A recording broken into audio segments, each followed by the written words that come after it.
There are a lot of ways that a kid can end up homeless. I was thrown out because I'm gay. I had to run away because I knew that if I stayed where I was, I probably wouldn't be here. These are the stories I would hear daily at the planter boxes near Gallivan Plaza in downtown Salt Lake City. For as long as I can remember, there has always been a hangout spot for street kids to tell their stories and meet new people. These are kids that people either fear, judge, or simply ignore, but they each have a story to tell, and the street is not where they started out. This is how I became a street kid. So I went around looking for someone to ride. My name is Enrique Eva Rinaldi, though most people know me as Dirk Thomas Delaney. After my parents died of AIDS, I ended up on the streets hanging out with other street kids, hippies, and travelers. I'd been in and out of abusive foster homes since I was 10, and by 14, I decided I was not going to be a victim anymore. I had about $600 to my name and decided to head east.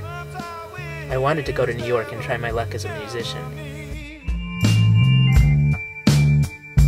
There is no good reason in this world. There is no good reason in this world. I adjusted to street life easily because on the streets, it doesn't matter if you're black or white, gay or straight, everything just is. In this world, how is a child gonna get healthy nutrition? I've always looked and acted older than my age, and it's gotten me out of a lot of sticky situations. I used what money I had on a hotel room. I lied and said I was 19. It was infested with roaches and neighbors constantly asking me if I wanted drugs. Fists were thrown and I ended up on the street without any money, bruised, bleeding, and had broken pride. They might feel the hurt.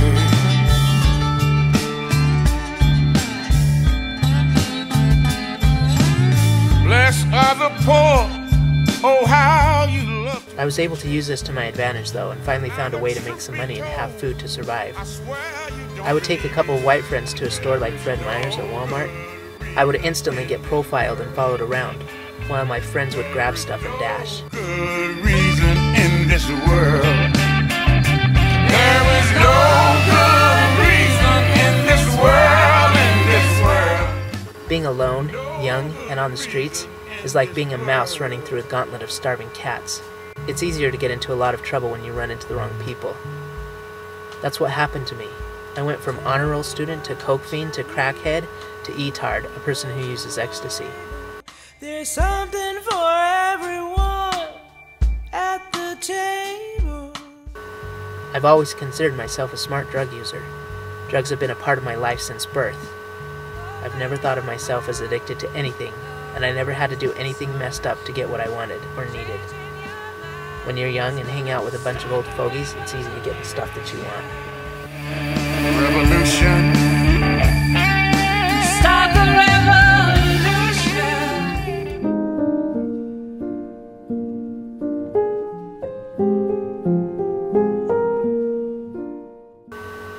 I turned 16, so that meant I could work, right? Wrong. I looked bad, probably smelled worse, didn't have any clean clothes, and I hadn't had a real shower in 4 months. Bright and early for their daily races, going nowhere. Cry, my guardian angel, made another appearance in summer 2003 and showed me all the stuff I'd been missing in downtown Salt Lake. Glasses, no expression, no expression. Hide my head, I wanna drown my sorrow. DCFS finally found me and put me in a home. After so many years of running from one set of parentals after another, it was only a matter of time before I finally got caught. Find it kinda sad. The dreams in which I'm dying are the best I've ever had. I find it hard to tell you, I find it hard to take. When people run in circles, it's a very, very... This new home was the best and worst thing for me. I ended up with a mother who defrauded the government in order to receive benefits, and a little brother who worshipped the ground I walked on. I stopped doing drugs and stealing because now I had someone looking up to me. I wanted him to see that despite all the bad influences, including his mother, there was some good in his life. In 2004, I went to Weber State.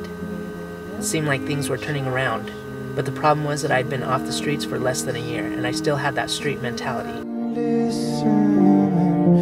Went to school and I was very nervous. No one. I made friends easily because I always had a likable demeanor, but I didn't trust them. They were never as close to me as my street family. Since I was so used to living in filth, my dorm room was always trashed. I ended up dropping out after a controversial editorial I wrote, and my foster mom telling me she needed help. I've been up and down, on and off these Utah streets for quite some time. Assimilation is hard. The only friends I have are street kids. They don't judge, and everything just is. Find it hard to take. I might get out of this mindset eventually, but for now, I'm happy and free.